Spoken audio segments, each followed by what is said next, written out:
The Seattle squeeze has begun, but city leaders still haven't locked down who will pay for the waterfront park that would replace the viaduct. Will downtown property owners support or reject the $160 million bill? I absolutely support it, and I'm really excited about it. This isn't a good thing for us. The City Council is poised to vote this month on a new Local Improvement District, or LID, that would help pay for a new waterfront. This will be transformative for Seattle. It's all but a done deal, unless 60% of the affected property owners protest. And there's concern about how a new waterfront park would be maintained. There's a lot of uncertainty. After more than a decade of debate, has the ship finally come in for Seattle's waterfront plan? Let's get it done. Both sides weigh in. We don't have a seat at the table in this. Who's paying the price for progress? Next on City Inside Out.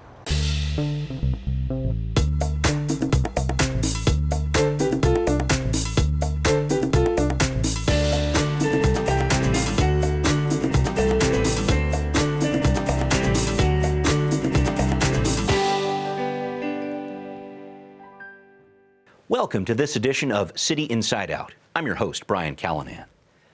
The City Council is on the brink of a major decision about the $712 million plan to redevelop Seattle's waterfront downtown with parks, promenades, and more.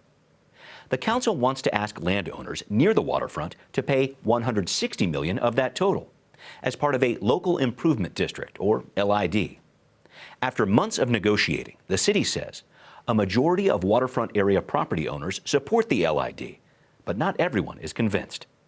This week, we're looking at the benefits and concerns behind Seattle's waterfront LID to build a project with high hopes and, for some, too high of a price tag. Seattle's downtown waterfront is a lot quieter with the recent closure of the Alaskan Way Viaduct. But if you listen closely, you can hear the sound of a major land deal getting sealed. Mayor Jenny Durkin has helped broker a plan to rebuild the waterfront.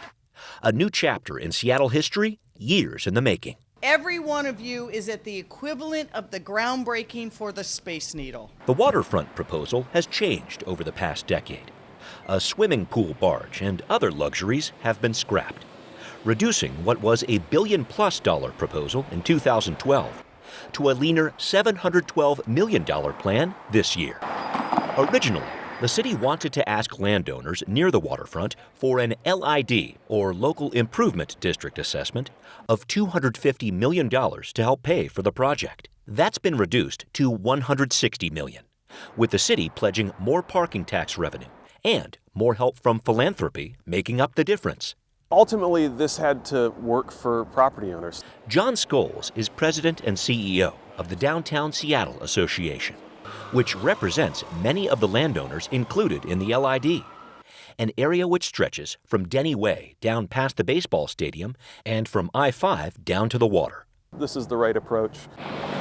Scholes says the city reached a deal with landowners when it agreed to put more money towards maintenance and operation of the waterfront park, to deal with Seattle's homeless population and other concerns. The downtown property owners are going to be making a big investment in this park, and they wanted to know that it was going to be maintained in a quality space over time, not just a one-time investment, but an investment that delivers returns each and every year for the entire community. Linda Suyama says she doesn't see the waterfront LID delivering for her Azuma Art Gallery in Pioneer Square since 1991. It can place a hardship on small businesses, and I am a small business. She says if and when her property values go up after the waterfront park is in place, she'd be willing to pay higher taxes and have the city use those to fund the project. But an LID? I oppose it in principle. Suyama says if this project is truly a waterfront for all, adding an assessment for landowners who happen to live or work near it isn't right. It's not our private use. It's used for the public. So why do private property owners have to pay for a public park? It doesn't make any sense to me. The city points out a recent appraisal showed $414 million in increased values in the LID area, with the addition of a 20-acre waterfront park. Fundamentally, this is about fairness.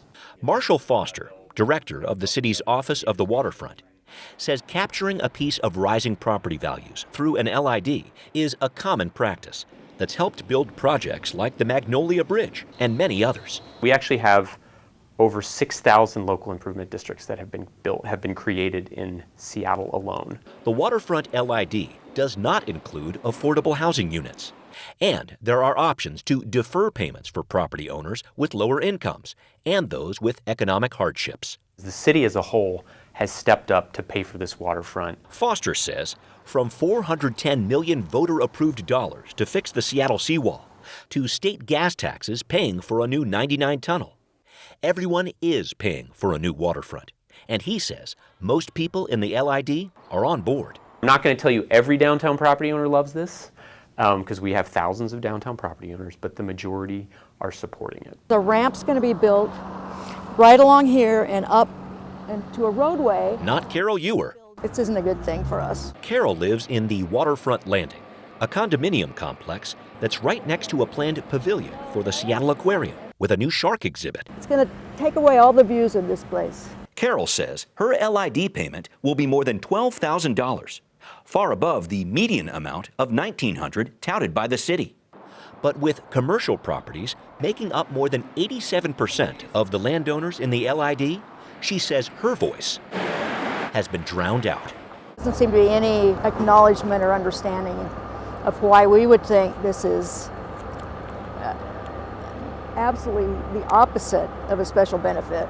Condo owners like Linda Mitchell disagree. I'm so excited about the potential for this waterfront park. She estimates her LID payment in the Watermark Tower will be in the $10,000 range. I think that it's fair for those people that are benefiting economically to participate in paying for the park, and I am happy to do that.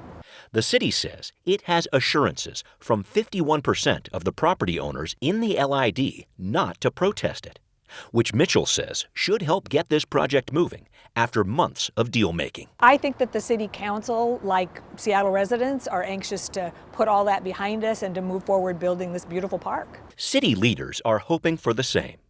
As the council gets closer to an important vote on an LID process that's been navigating through some rough waters. The goal with these is not to force it. The goal is to get a partnership around it, and that's what we're trying to get to. And we frankly think we're there. Joining us to discuss this issue, we have Karen Gielen. She is a homeowner, owns a condominium at Waterfront Place, which just so happens to be on the Seattle waterfront. Great to have you with us, Karen. Thank you. We also have with us Bob Donegan. He is CEO of Ivars. He served on the original Seattle Waterfront Committee. Bob, good to have you too. Thanks for having me back, Brian. All right, here we go. Bob, let me start with you and we'll go through here. The city brought up this waterfront LID idea about 5 years ago. Now it's looking very likely to go into effect. I want to talk generally here. How do you weigh the benefits and costs presented with the LID? Did the city present you and other landowners with a good deal, in your opinion? So when we designed the waterfront park and planned for its operation, we hired a municipal finance expert named Candace Damon from Brooklyn. She's done about 50 parks like this around North America. She told us when the park opens, we'll get 2 to 3 times as many visitors to the waterfront as we got beforehand. We need this $160 million to complete the project. So yes, we support it. We think it's a good idea. Okay. Karen, your thoughts here. I know you and other homeowners who have condos have had some questions about the LID. I'd like your first take. Looking at costs and benefits, is this a good deal from your perspective? Well, having a whole lot more people visiting the waterfront is really not good for us because it means that we can hardly walk out our doors. For instance, I go to the Pike Place Market only at 7 a.m. because otherwise it's too full of tourists. So it doesn't help the downtown homeowners enjoy their location more. But the biggest issue for us is that it's really taxation without representation. We have no, we're bystanders. We don't have a seat at the table in this, even though we're the majority of the property owners. Okay. We'll dive into that issue in just a minute, but I want to follow up on one piece with you, Karen, because some people might argue that having a new 20-acre park in your backyard is a huge benefit. You'd have new ways to access the waters of Elliott Bay, other amenities too. I know local leaders are really talking about this as a great opportunity with the viaduct coming down. Do you not see it that way? I want to make sure I'm clear. Well, when the viaduct comes down, personally, I'm on the east side of the building. I don't look at the viaduct. But when it comes down, the street will be opened. The waterfront will have a sidewalk along it. The street has to be restored with trees and everything else, like any normal street. It will be a lovely boulevard and a lovely walking park. Okay. The majority of the money is being spent to connect the waterfront with Pike Place Market. $100 million of the $160 million is for this overlook walk. And that is primarily to get the cruise ship tourists up to the shopping district and vice versa. That is not at all for any of the downtown people that live in the area. Connecting those two pieces is a super important thing. That's not easy to do right right but now. $100 million, the city cites the High Line as an example of something that was like this, but it was a minor amount of cost compared to what they're doing here. Okay. So Brian, Bob, the please. actual cost of the park is about $900 million. Yeah. The $160 million is one small portion of that. Right. There were about 15 million visitors to the Pike Place Market last year. There were 1.2 million cruise ship visitors. So let's make sure we have the facts correct when we talk about things. The Overlook Walk is not being built to get cruise ship visitors to the Pike Place Market. It's to get those people from the Pike Place Market down safely to the waterfront so they don't have to cross the new Alaska Way surface street, 40 or 50,000 people a day. Right. Instead of crossing a grade, they walk over. Yeah. And one of the things we discovered in the park creation process is people love the views from the viaduct. Well, the best views from the new park will be from the market extension at the Pike Place Market and the top of the new aquarium. Yeah. So it serves two purposes. It's not built to get cruise ship visitors up there. That will happen, but that's not its primary purpose. But again, that's not for the people that live in the area. I mean, we can walk down to the waterfront and look at the view. I mean, Okay. it's not, it is really designed for, and the outreach done early on to what do you want in this park was to everybody who wanted to contribute. It was not geared toward people who live there. Let me try to put a finer point on this if I can. And Bob, there's a split here that I think is relatively jarring. More than 87% of the landowners in the waterfront LID footprint are businesses. Just more than 12% are homeowners. Do you think the business voice drowned out the homeowner's voice is what I'm getting to? So there was a 4-year process we went through to get to the LID. The original proposal from the city in the budget was $200 million. We're at $160 million. Right. And there were dozens, if not tens of dozens of meetings among property owners, among the city, with city council members. This process has gone on a long time. Yeah. The serious negotiations over the last few months involved all property owners, including apartment and condominium residents downtown. Right. They were active parts of that process that I know of. Yeah. Karen, you had a Actually, response we to were that. allowed to attend the meetings, but seeing as how we are only 12.5% of the total value, and this is not based on one property owner, one vote. Right. This is based on dollars of property value. Since the condo owners are minuscule compared to the overall, they don't count much. We are 4,600 of the 6,200 tax parcels. Okay. So we're a large majority of the individual taxpayers, but we are only a tiny proportion of the dollars. So our voice really wasn't heard. Yes, we were able to hear what the city was going to do to mitigate issues that were raised by everybody. Right. But when it finally came down to it, as few as 51 properties had the total value to block a protest.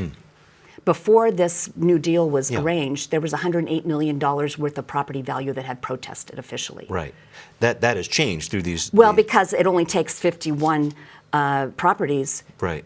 out of the total 6,200 Right. to block a protest. And the mayor said she wants a 51% agreement because that sounds really great. Yeah. But that only takes 82 properties. Okay. So there's no way that the condo owners have a voice in this process. But do you see? I know that there are some businesses who might not be too crazy about this either. They in don't that get area. to vote either. Well, everybody can put in a protest there, but you don't think that Oh, protest no, will they be don't get to successful? put a protest in. You only Okay. can put a protest in if you own the property. So And- every right. business tenant or rentor or in the area has no opportunity to protest.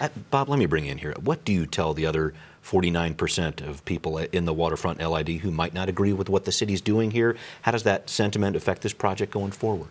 So the project, I think, is going to transform the central waterfront. Instead of having a gravel parking lot under the viaduct, we get 20.6 acres of new parks, a 12.5-foot wide bikeway, a new beach at Washington Street Boat Landing, platform and dock at Terminal 62. The concert pier comes back.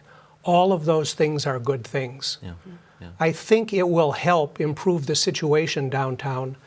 as the number of visitors, both locals and tourists from outside the region, come to the waterfront, we're going to see a reduction in inappropriate behavior, because that kind of behavior doesn't happen where there are lots of people. Yeah, and I'm going to dive into that in just a second, but I wanted to make sure I talked with you, Karen. I know the city has made some concessions to allow homeowners to pay over a 20-year period, et cetera. With interest. Defer payments, et cetera. Does that not seem like enough, or what are you saying about that piece Well, of it? if we do sell, for instance, we have to pay it all up front. If we tried to sell right now, we'd have to make a discount in our value of our property because it's pending out there. I understand. Do you see down the line your property could be worth more? That's certainly what the appraisals said. The individual market for properties, condos goes up and down constantly. It's going to be irrelevant. Plus, you don't think a condo on that new waterfront park is going to be that valuable when this is put together? Remember, the viaduct comes down anyway. The street will be repaired. I see. There will be very little different except for a few extra trees and plantings where I am. It will make no marginal difference that I can see. Now, people who are in the condos don't object to having the park enhanced. It's the mechanism to pay for it is completely unfair. Business owners and business property owners can recoup the costs that they spend by charging more to their tenants and their renters and such. What that does is it makes it less affordable to be downtown. But it's important to point out, though, the city is following state law here when it comes to the LID. Unfortunately, it's a really bad use. Just because something's legal doesn't make it the right thing to do. Because it's supposed to be for a local improvement that serves a local area that makes their ability to operate appropriate. This is a regional project to bring in millions of people, or additional, I don't know how many you said, 200,000 people a day or something. So in 2018, we had 7.5 million visitors to the waterfront. If Candace Damon is right, we'll have somewhere between 14 and 21 million people. Many of them are locals. They're the people who don't come to town right now because it has not been as attractive as they wanted. But they're locals, not the people paying, though. They are paying. They're not part of the lid. They are part of the lid. If you're one of the 13,000 people who lives between Pike Street and Yesler, west of First Avenue, they will come to the waterfront more frequently because it's a more attractive place to be. Yeah, and you know, it's, I don't know if you're going to bring this up, but it's interesting because in 2014, the city passed a park district law tax. Metropolitan Park $200 million to pay for park enhancements. There are like 18 different projects on the docket since the beginning of, or maybe it was 15 since the beginning of 2018, all over the city, different neighborhoods. None of the adjacent property owners to those improved, enhanced parks that will be more usable to them are being assessed a special tax. Waterfront's different than those parks, I would have to say, just in terms of its scale and size. Well, actually, there's never been a lid in the state of Washington that is even anywhere near the value of this lid. This lid is just a blown out of proportion of anything that's ever been done before. Okay, got it. Bob, I want to move on to this other piece because this agreement by property owners to waive their right to protest the lid really hinges on this idea that the city will put additional money towards operations of the waterfront park. The idea is, with the right kind of investment, the city should have a better handle on park maintenance and, in particular, our homeless population. What makes you confident that's going to happen? So an example of why I think this process worked is property owners identified issues for the city with the new waterfront park. One was, what if there are cost overruns on the building? Can the city come back and reassess and increase the assessments? This agreement says no. A second issue is, how will the park be maintained, secured, landscaped, and programmed? There was a provision in there that there is a $4.8 million a year budget to do that. That's based on the example of Millennium Park in Chicago, Bryant Park and the High Line in New York. It's best practices. That will allow the maintenance, operations, landscaping, and programming to keep it an active, vibrant, clean, and safe place. There were many concerns that downtown property owners had that this agreement takes care of, and that's why it took a while to get there. But unlike the head tax, where it was imposed, there was a long discussion in this process, and I think we have a better outcome today than we had at the start of the process. Not everybody is satisfied. Karen identifies that. but many more people are satisfied today than were satisfied a year ago. Fair enough. And Karen, I want to make sure I stay with this piece with regard to the maintenance of the park, et cetera, because I've talked with the Downtown Seattle Association about this, which has done this kind of work, working with the city successfully, they would say, in activating public places, as it's called. Occidental Park, Westlake Park downtown, turning them into places where everyone feels welcome. Do you think that's going to happen with this project? It's a big part of this. I think that the agreement that the commercial owners agreed to with the city will be an improvement over the original lid plan. Yeah. Because we were very concerned that actually we would end up with degraded property values if it had been put in place as it was planned before. Okay. We still are going to have to suffer from added noise, added congestion, and things like that, which could, in fact, the more, the study itself that they built this on said the more active the park, the less, it can even be a negative value to property owners. Now, when you're a commercial business, you like lots of traffic. I see. When you're a private homeowner, it isn't an advantage to you. Okay. So, yes, the agreement made an improvement over what had been proposed before. But to use a word that I looked up on Wikipedia the other day, this has been decided by an oligarchy. A few people get to determine what happens to everybody in the city, because we're talking about a handful of the downtown property owners that have the clout because they have the money to be able to make the decision. And the mayor, cites that she's going to have 50% of downtown property owners agreeing with this, when in fact it's a very tiny percentage of the property owners as people. Again, it deals with the value. Money is what rules the roost here. Yeah. And it's not a very democratic feeling process when you're one of the 4,600 homeowners. I want to make sure that I touch on this cost overruns piece, because I know a lot of homeowners were concerned about that. I want to make sure that we put this issue to bed, because it seems like the City Council has put in place the type of ordinance that would protect from something like that. Are you feeling confident about that piece? I'm not a lawyer, Okay. but I believe that people who have constructed that believe it's good. The only problem, though, is that in a lid, everything that is included in that lid and all the stuff around the lid has to be built as designed, as promised, or the lid is no good. So if there are cost overruns, the city as a whole will have to earmark other monies to pay for them in this case. So that means that they can't fund other priority programs because they're funding overruns, and we know that there will be overruns. Potentially. I know they've put a lot of safeguards in place to try to prevent that. I know with this project here. Bob, just that overruns piece, I want to touch on this. It sounds like commercial parking tax is going to be the main vehicle to try to, if indeed there are overruns, that's where the city would go? So the original agreement was, original proposal was $200 million. Yeah. The agreement today is $160 million. For the lid from the property owners, yes. The $40 million will be made up in three pieces. $5 million in reduced scope, fewer items. $10 million will be raised in addition by Friends of Waterfront Seattle, the philanthropy. Yep. And then the rest comes from the city, the $35 million. I gotcha. So the bids on construction of the roadway, utility relocation, and the park are due on February 4th. Yeah. So we're going to know in a couple of weeks what the initial estimates of the actual cost of the project are going to be. Got it. Okay. And I want to make sure that I go down this one path here. I hear what you're saying, Karen, with regard to the protest that is most likely not going to be successful with regard to the 60% threshold that you would need there. But I just want to make sure I try to go down this path. And Bob, I'll start with you. Waterfront LID basically looks like a done deal, which would pave the way to this new waterfront park. But in the unlikely event it does not pass, what does that mean? Help us out with that side if you can. So I don't think it's worth talking about that, because I think the likelihood is that it'll go through. Okay. The council had its first hearing yesterday on this issue, Deborah Juarez's committee. Yep. They will vote on that in the Parks Committee on January 24th, and then the council as a whole will vote on it on January 28th. I think the council will massage, improve, ask questions, set up mechanisms to monitor. I think the chance that it fails are very unlikely. Fair enough. I wanted to make sure I went down that path. I'm with you on that.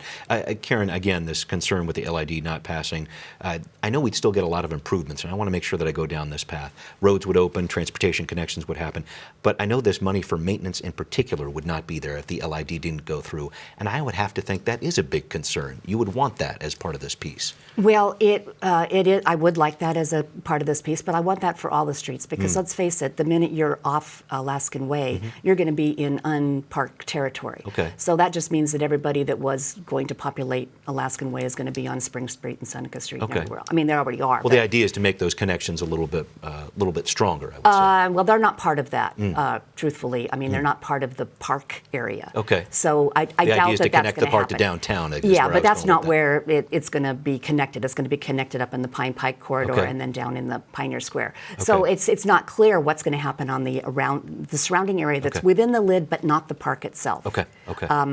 The other, it's a concern, but I think. Again, it's not where the bulk of the money is going. Fair enough. I need to start wrapping up the show, but thank you both for your insight here. Karen, I'll start with you and then Bob next. The City Council is going to be taking in a lot of commentary, I know, over the next couple weeks regarding this LID. Your final words to council members as they put what appear to be the finishing touches on this. I would say that, unfortunately, of the 9 council members, only 3 of them can be voted for by the residents in the LID district. So that means that they have the impunity to go ahead and pass this and not have to worry about their own constituents unelecting them, because we don't have a real vote here. So we can't really protest the LID, and we don't get to vote for the city council members that could decide the process.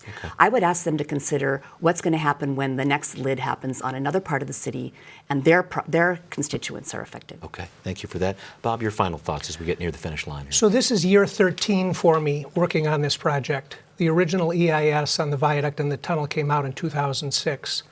This is one more step. We have only 4 more years till the park opens.